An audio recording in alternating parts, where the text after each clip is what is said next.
Hello everyone, let's solve another problem of S.C. Verma. A pump lifts water from 10 metre below the ground. ठीक है, एक pump है हमारे पास और ये पानी को खींच रहा है. वाटर जो है बेसिकली ग्राउंड लेवल से आप कहें तो 10 मीटर नीचे है. मतलब जहाँ भी ये है ये आपका पाइप जो है सो ऐसे ज़मीन में गया हुआ है. और अगर मैं ग्राउंड लेवल ये मानता हूँ, this is my ground level. ठीक है, अगर ऐसा मानूं तो ये जो हाइट है, ठीक है, ये कितना है, ये 10 मीटर है.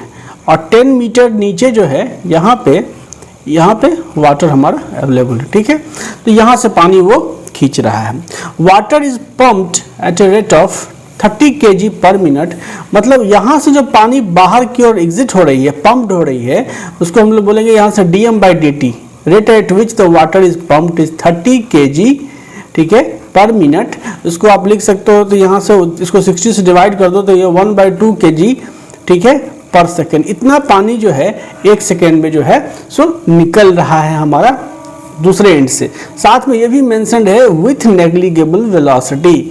मतलब यहाँ जो पानी, इस एंड से पानी जो निकल रहा है, मोटर जो बाहर की ओर रिजेक्ट कर रहा है, उसकी वेलोसिटी क्या है यहाँ पे, तो वेलोसिटी 0 है. ठीक है, और यहाँ जो वेलोसिटी है पानी की इनिशियली u है, नीचे ग्राउंड के नीचे वेलोसिटी क्या होती है, रेस्ट में होती है. आपसे कह रहा है कि calculate the minimum horsepower the engine should have to do this. देखो हॉर्स पावर एक्चुअली में कुछ भी नहीं है. हॉर्स पावर मतलब क्या चीज़ कि 1 HP जो पावर होता है ये 746 लार्जर यूनिट ऑफ पावर, ये 746 वाट के बराबर होता है. और 1 वाट जो होता है बेसिकली वो कितना होता है, 1 जूल पर सेकेंड. मतलब एक सेकेंड में 1 जूल का काम वो 1 वाट ऑफ पावर को करस्पॉन्ड करता है. तो सिनारियो आपका ये है. अब देखो अगर आपका जो वाटर है, अगर मान लो कि ये जो पानी है, ठीक है, यहाँ जो हम मान लेते हैं m मास का वाटर हम कंसीडर करते हैं.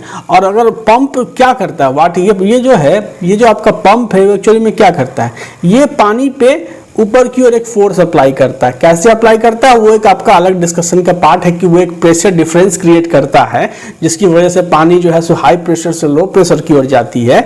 तो यहाँ पे ये चीज़ क्लियर है कि ये जो पंप है ये इस पे एक फोर्स ऊपर की ओर लगाता है and this force is Fp, force applied by the pump on water. और दूसरा एक फोर्स जो ग्रेविटी इस वाटर पे नीचे की ओर लगा रही होगी वो mg लगा रही है. यही दो फोर्सेस हैं जो इस वाटर मास पे एक्ट कर रहा होगा. तो वर्क एनर्जी थ्योरम हम क्या करेंगे, हम अप्लाई करेंगे इस वाटर पे.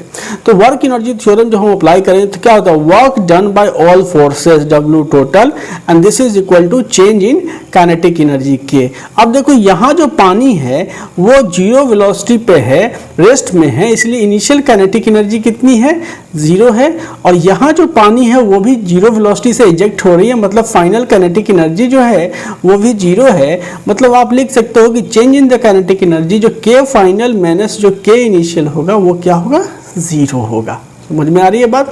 अब work done by all the forces, यहाँ दो ही फोर्सेस है. एक तो फोर्स जो वाटर पे पंप अप्लाई कर रहा है, दूसरा जो ग्रेविटी वाटर पे अप्लाई कर रही है mg. तो हम लिख सकते हैं यहाँ से क्या, जिसके work done by mg plus work done by force applied by the pump and this is equal to 0.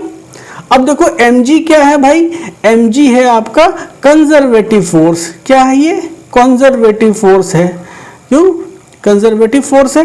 और इसीलिए कंजर्वेटिव फोर्स होने की वजह से हम लिख सकते हैं कि work done by mg is equal to क्या चीज, तो negative of the change in the gravitational potential energy of the water.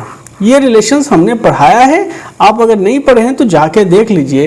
Work done by mg is equal to negative of the change in the gravitational potential energy of the water. कहाँ, जब पानी इस यहाँ से उठ करके, इस level से उठ करके जब यहाँ पे आके आता है, इस लेवल पे आता है, तो यहाँ से यहाँ आने में जो उस पानी का जो ग्रेविटेशनल पोटेंशियल एनर्जी में बदलाव हुआ है वही है ग्रेविटी के द्वारा किया गया काम. ये मैंने अलग से एक वीडियो लेक्चर में पढ़ा दिया है.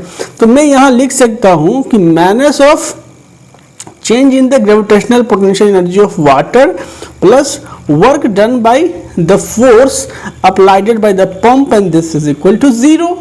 अब देखो इससे लिख सकते हो कि work done by the force applied by the pump and this is equal to change in the gravitational potential energy of water.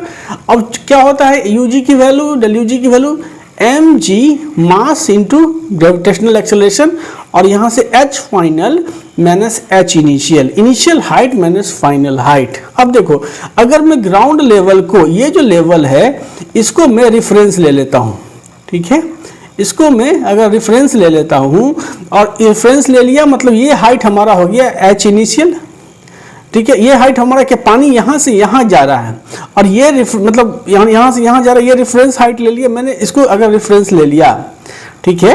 अब देखो तो इस अगर अब ऐसे पानी के हाइट को देखो तो ये हाइट क्या है, ग्राउंड लेवल को हम 0 हाइट मान के चलते हैं तो h फाइनल हो गया मेरा 0, और जो वाटर है वो जमीन के नीचे है तो मैं निगेटिव मान के चलता हूँ कि ये जो हाइट हो गया h फाइनल वो हो गया हमारा माइनस ऑफ 10 मीटर। तो जब तुम h फाइनल, ठीक है, यहाँ से देखो ये पानी अभी कहाँ था, सॉरी देखो ये जो था ये फाइनल हाइट है, h फाइनल जो है पानी यहाँ से उठ करके कहाँ जाता है, ऊपर जाता है, तो ये जो है आपका ये फाइनल हाइट है 0, और ये जो सॉरी ये फाइनल हाइट है, और ये जो है वो क्या पानी यहाँ पे था तो ये इनिशियल हाइट हुआ माइनस 10 मीटर। तो आप जब लिखोगे तो क्या लिखोगे mg, यहाँ देखो, और h फाइनल की वैल्यू क्या है 0 है, माइनस ऑफ और h इनिशियल माइनस ऑफ यहाँ पे 10 मीटर है, तो ठीक है, यहाँ 10 बंद करो तो क्या आ गया 10 mg आ गया, ठीक है। अब देखो ये आ गया work done by the force applied by the pump, ठीक है। तो पावर क्या होता है, पावर इज इक्वल टू क्या चीज, work done WFP by time t, यही होता है पावर, ये नहीं होता है पावर। तो अब देखो यहाँ से कि ये जो 10 है 10 mg बाई जो टाइम t लगा, t टाइम से डिवाइड करो।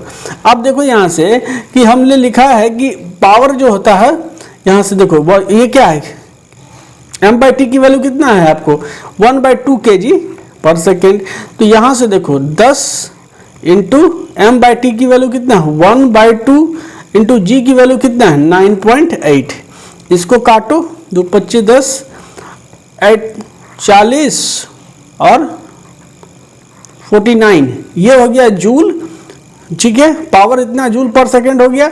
अब ये देखो यहाँ से क्या चीज की पावर जूल पर सेकेंड में है, और इसको अगर हम HP में कन्वर्ट करें, क्योंकि हमसे क्या मांग रहा है, हॉर्स पावर मांग रहा है, तो हम क्या निकालेंगे, पावर इज इक्वल टू 49/746, और जब आप इसको सॉल्व करोगे तो तुमको वैल्यू कितनी आएगी, तुमको वैल्यू आएगी 6.6 इंटू 10⁻⁻² हॉर्स पावर।